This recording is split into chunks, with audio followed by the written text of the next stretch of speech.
yes, Loved Ones and Strangers. I wrote that last year at a time where I was like, man, I'm really irritated with people.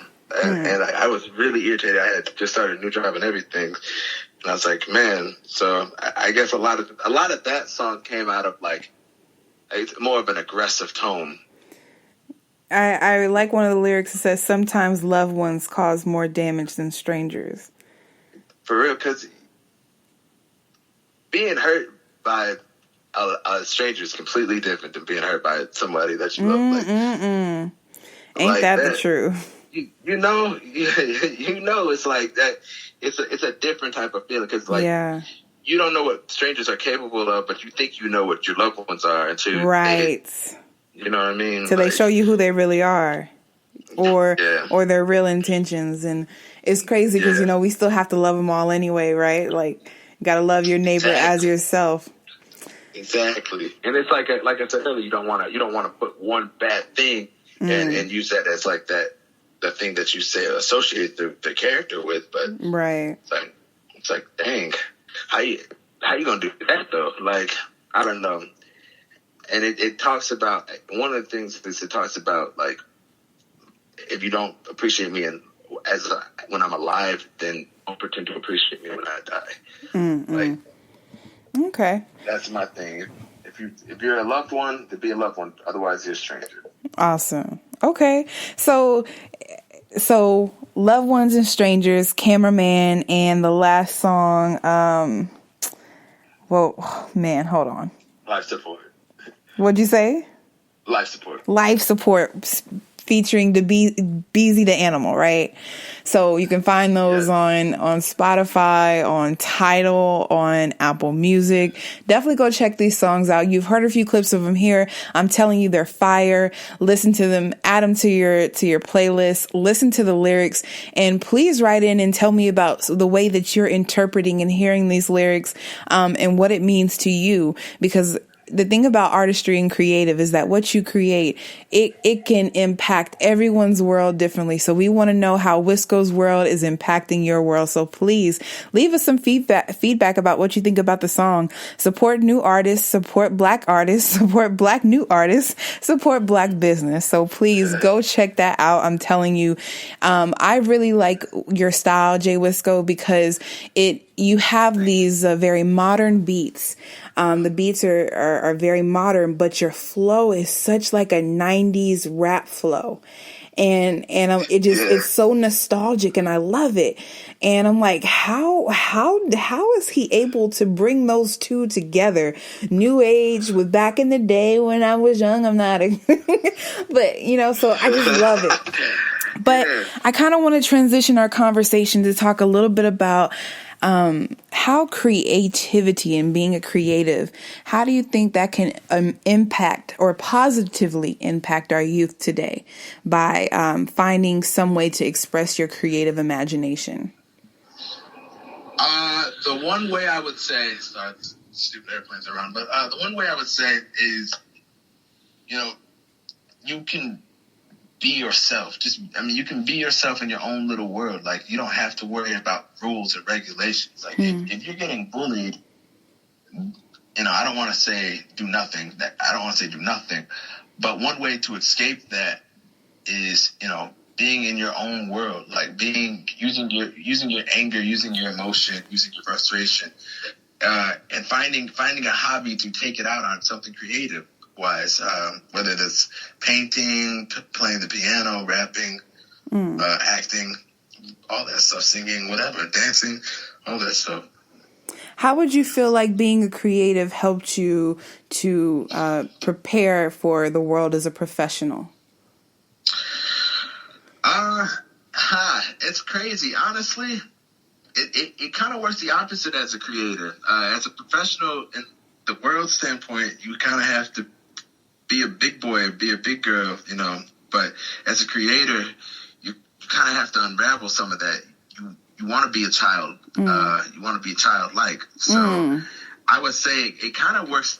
A lot of times for me, it kind of works the opposite way. That I have to sometimes rein myself in, or sometimes I have to let loose. More than anything, I have to let loose because I'm so used to being on my professional attitude, that's just like, that does kind of hinder some of your creative process at times. Interesting. I want to talk about something you said. You said you almost have to be childlike. What do you mean by you have to be childlike? Like, you can't afraid to, if you want to do something that the world would say, man, that's stupid or that's lame, you have to do it anyway because that's what you want to do. Like, that's what you have to go. That's what a child would do. A child doesn't care if somebody's looking at him playing with this toy. A child just is in his own world playing with this toy. He's not even paying attention to the person looking at him. Right. But as you get older, you notice that people are looking at you, and you kind of freeze up. And also, like, a part of me being a child, like in my creative process, is that I have to kind of abandon my professional sense and just allow my thoughts, intellect, feelings, and emotions to kind of lead the process. Whereas in the professional world, it's more about the ethics of, am I carrying myself appropriately in a way that other people find palatable, and that I'm collaborating well with others and compromising. But in my own creative world, I can be in child, and where I can say, this is mine, and I can selfishly create things that feel good to me. And, one way that I feel like and sometimes I feel like your professional life can get in the way of your creative life. Like your professional life can stifle your creative process.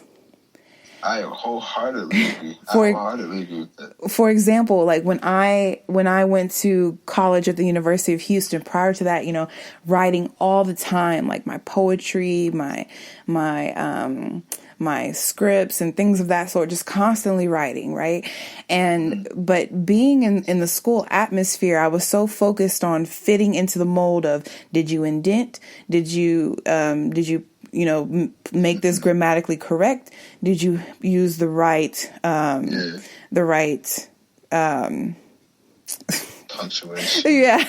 Did you use the right punctuation, and things of that sort, so that when I started to try and continue to write in my creative process where I'm writing for me, I felt a sense of writer's block and I couldn't get it out of me.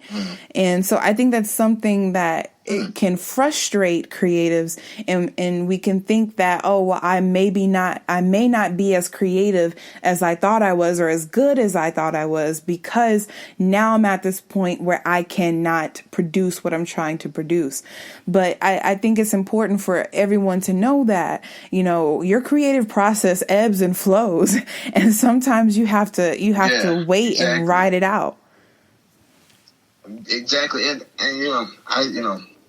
as cliche as it sounds, there really is no, as an artist, like I said, if you're just going from an artist perspective, there really is no wrong answer to your creative process. You can do whatever you want. I mean, even if it doesn't make sense as a sentence, grammatically, structurally, it's still there. Like the stuff that I just sent you,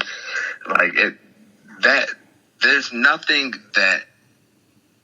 that's grammatically right about that. Right. That's just a bunch of small phrases, bam, bam, bam. That's kind of how I write, like bam, bam, bam, just so I know, it doesn't necessarily have to be done a particular way. Right. That's probably the best advice I can give to people who are struggling with that. It doesn't have to be outside of, in my opinion, follow the Lord. But the other one that I would say is there doesn't have to be a particular creative way. Right. You can make your own way. Go.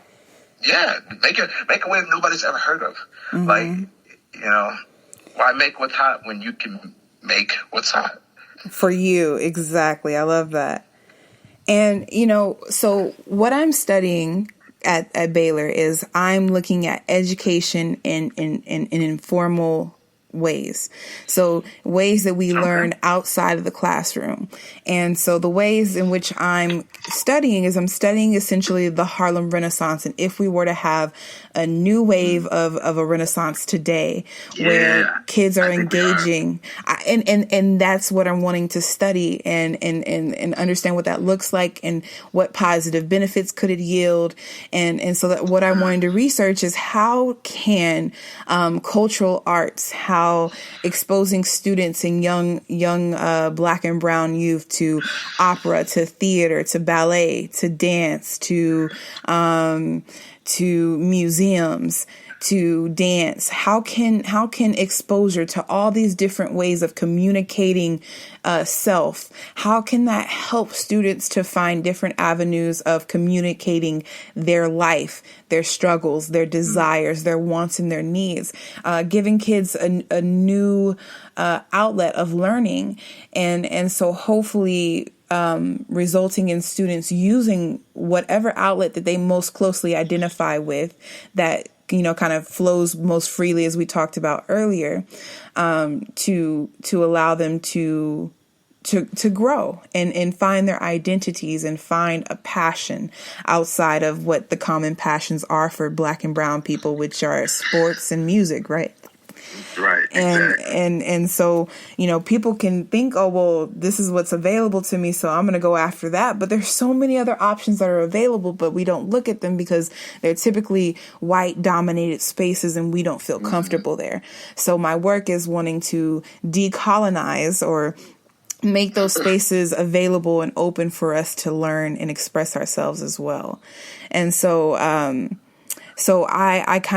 I want to talk about with you, what new things did you learn in your creative process that you were able to take out into the world and use in everyday life?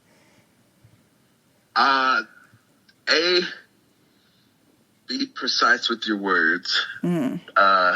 Because when you leave things up for interpretation, that's exactly what will happen. People will interpret it their own way. So that's probably one of the main things I learned. From a culture standpoint, and that'll be on for my later music, but for a culture standpoint, honestly, like I feel, especially as like you said, like a theater student, somebody who's in theater that is predominantly, white, I guess. I wouldn't say, white, basically. I'm not even going to sugarcoat it. It's predominantly white. You don't really see a lot of minorities down there. It does give you can create your own culture. I noticed that. And that's why I think we're getting into that Black Renaissance, like a new age Black Renaissance, where I think you'll see more stories that reflect our culture. I think you'll see more song. You're already seeing it with music nowadays. Your main songs have some type of hip hop or R&B element in them somewhere. And I think it's just getting more and more like that. You're seeing a lot more actors and actresses. Black movies, Black produced directors. Yes. Yeah, you're seeing all that stuff. I think that's on a wide growth, but I will say you have to endure at first. I think you have to be able to accept rejection before you can accept acceptance. So right, and it's not so much like you have to understand that those spaces, because they are typically white, and I think what you mean by rejection, and correct me if I'm wrong, is that you have to break down the barriers to getting into that place. And the first barrier you break down by just showing up, and the second barrier you continue to break down by continuing to show up and to be in that space and to use your voice. For sure. I will say this as a theater student, it is hard in terms of the rejection thing. It's hard because a lot of roles are written for white people. And so you have to, that's, I guess what I meant by rejection is you have to accept the fact that, there's a chance that you probably won't get the role. And this is the harsh reality. If you're out, auditioning for a role that is basically all white, unless the casting director is specifically asking for that, more times than 9 times out of 10, he's going to say what he's looking for in terms of race. So you're kind of limited to what you